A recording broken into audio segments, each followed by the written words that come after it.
জিনিসটা তখন ভালো লাগতেছিল, কিন্তু যখন গয়নাটা আমি বিক্রি করতে যাই হাত কাঁপতেছিল, পা কাঁপতেছিল, মার দেওয়া কিছু জিনিস ছিল, এই জন্য খুবই খারাপ লাগতেছিল। ফান্ড কালেক্ট করতে যায় অনেক হ্যাসেলে পড়ছি, যেমন আত্মীয় স্বজনের কাছে চাইছি, কেউ দিতে চায় না।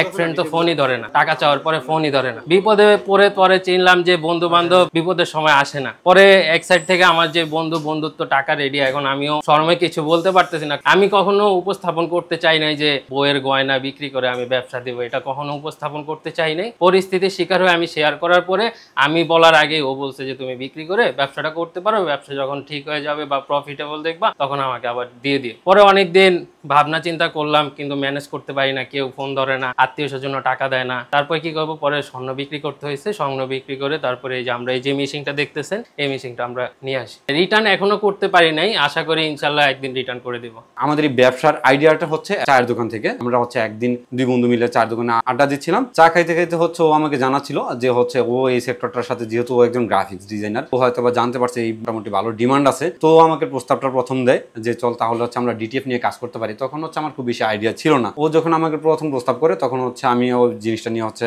দেখি অনলাইনে, পাশাপাশি হচ্ছে এইটার ডিমান্ড কেমন। তখন হচ্ছে ওর প্রস্তাবে আমিও সম্মতি দিই যে হচ্ছে না, তাহলে এই আমাদের দেশে এই ব্যবসাটা শুরু করা যায়। তখন আড্ডাই ছিল চায়ের দোকান বা রাস্তা। পরে এই যে আমাদের যে প্রাইম ডিটিএফ নামটা, এই নামটা আসছে একটা রাস্তার মোড়ের থেকেই। আমার পছন্দ হলে আমার বন্ধুর হয় না, বন্ধুর পছন্দ হলে আমার পছন্দ হয় না। রাস্তা থেকে বিভিন্ন জিনিস মিলে আসছিল, তারপরে দেখতে দেখতে দেখতে দেখতে পরে আমরা প্রাইম নামটা। আমাদের মেশিনটা হচ্ছে খুব ভারী মেশিন, এর জন্য অনেক বড় ভোল্টেজের লাইন লাগে, কিন্তু এই লাইনটা অনেক জায়গায় আবাসিক ভবনে যেমন আমাদের দিতে চাচ্ছিল না, মেশিনের শব্দ হবে কিনা, তারপর আপনারা কালি দিয়া নষ্ট করে ফেলবেন কিনা দেয়াল, তারপরে কি মিশিং এটা, এরকম চিন্তা ভাবনা করে পরে এক জায়গায় আমাকে অ্যাডভান্স করছি। অ্যাডভান্স করার পরে সবকিছু ঠিক, আমরা উঠবো।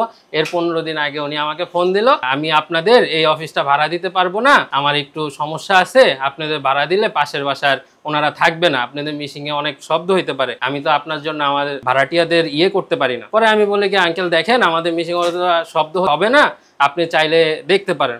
না ভাইয়া, সরি ভাইয়া, তুমি একটু অ্যাডভান্সটা ফিরে নিয়ে যাও। ব্যবসা শুরু হওয়ার আগে একটা হোঁচট, আমরা অলরেডি মেশিন অর্ডার দিয়ে ফেলছি, এখন মেশিনটা কই রাখবো, মেশিনের দামও আছে, তারপরে যদি আমরা কোনো জায়গায় রাখি সেটা তো আমাদের অনেক টাকা বহন করতে হবে। তো অফিস খুঁজতে খুঁজতে লাস্ট পর্যায়ে আমরা এই রূপনগরে একটা অফিস পাই। এগুলোর প্রসেসিং হচ্ছে, প্রথমে আপনার ডিজাইন ওয়াইজ কাটতে হবে, ডিজাইন ওয়াইজ কাটার পরে আপনি হিট প্রেস মেশিনের মাধ্যমে এগুলো প্রিন্ট করতে পারবেন, এইভাবে কাটতে হবে। আমরা এই ডিটিএফ গুলো সারা বাংলাদেশে হোম ডেলিভারি করি। আমরা যখন হোম ডেলিভারি করি তখন আমরা এইভাবে রোল আকারে পেঁচিয়ে তারপর ডেলিভারি করি বাবল দিয়ে, যাতে ডিটিএফ গুলো নষ্ট না হয়। ডিটিএফ হচ্ছে এটাই হচ্ছে আমাদের মেশিনের আউটপুট, কাস্টমারকে প্রোভাইড করি।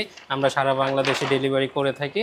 ডিটিএফ এর পাশাপাশি আপনারা আমাদের কাছ থেকে readymade T shirt, drop shoulder বা যে কোনো ইভেন্টের গেঞ্জিগুলো আমাদের কাছ থেকে কালেক্ট করতে পারবেন। ক্লথিং এর ভিতরে যেমন আপনার কোনো ডিজাইন লাগলে, এক পিসের ডিজাইন বা 2 পিসের ডিজাইন, এগুলা স্ক্রিন প্রিন্টে হয় না, এক পিস করতে চায় না কোনো ফ্যাক্টরি। কিন্তু ডিটিএফটা হচ্ছে আপনার 1 পিস 2 পিস বা আপনার নিজস্ব কোনো কাস্টমাইজ ডিজাইন থাকলে আমরা এগুলো তৈরি করে আপনাদের পাঠিয়ে দিই, বা আমাদের হাউসে এসে আপনারা এগুলো নিয়ে যেতে পারবেন। টি শার্টের যে কোনো ধরনের প্রিন্ট, লেভেল প্রিন্ট বা যে কোনো ডিজাইন আমরা প্রিন্ট করে থাকি, এবং যে বিভিন্ন ইভেন্টের যেই টি শার্টগুলো ওগুলো আমরা প্রোভাইড করে থাকি।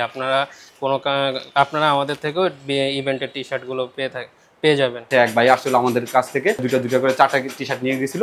পরবর্তীতে উনি হচ্ছে এগুলো হচ্ছে ফটোশুট করে ভালো করে হচ্ছে ফেসবুকে আপলোড দেওয়ার পর আলহামদুলিল্লাহ উনি ভালো রেসপন্স পাইছে। সেখান থেকে হচ্ছে উনি এখন আমাদের রেগুলার কাস্টমার। আলহামদুলিল্লাহ উনি সপ্তাহে প্রায় আমাদের থেকে প্রায় 20-30 মিটার হচ্ছে 2 দিন পর পর প্রিন্ট নেয়। আমরা সবসময় কাস্টমারের স্যাটিসফ্যাকশন দেওয়ার চেষ্টা করি। সেই জায়গা থেকে হচ্ছে আমরা নতুন যারা উদ্যোক্তা আছেন ওনাদেরকে হেল্প করার চেষ্টা করি। যারা নতুন ব্যবসা শুরু করতে চান আমাদের কাছ থেকে এক ছাদের নিচে আপনার হচ্ছে রিসেলিং, ড্রপ শিপিং, তারপর হচ্ছে সব ধরনের ব্যবসা করতে পারবেন। আমাদের কাছ থেকে টি শার্ট নিয়ে আপনি হচ্ছে কাস্টমারের মাধ্যমে ডেলিভারি করতে পারবেন। আমার চাইলে কাস্টমার আমাদের মাধ্যমে ড্রপ শিপিংও করতে পারবেন। শুধু অন্য হচ্ছে অর্ডার নিয়ে আমাদের কাছে পাঠাবেন, আমরা হচ্ছে ওইভাবে কাস্টমারের কাছে ডেলিভারি করে দিয়ে থাকবো। আমরা যখন প্রথম ব্যবসা শুরু করি আমাদের একজন কাস্টমার আসছিল, উনি হচ্ছে মাত্র 100 টাকার প্রিন্ট নিয়ে গেছিল আমাদের কাছ থেকে। এটা হচ্ছে একদম বিগিনিং আমাদের ব্যবসার। পরবর্তীতে আলহামদুলিল্লাহ আমরা হচ্ছে ওনার মাধ্যমে বড় একটা অর্ডার পাই। আমরা হচ্ছে এটা বাহিরেও পাঠিয়েছিলাম আমাদের প্রোডাক্টগুলো। এটা আমাদের জন্য হচ্ছে ইন্সপিরেশন ছিল যে হচ্ছে আমরা দেশের পাশাপাশি হচ্ছে বাইরেও আমরা কন্ট্রিবিউট করতে পারতেছি। সেই জায়গা থেকে হচ্ছে আমরা অনেকটা মোটিভেটেড হয়েছি।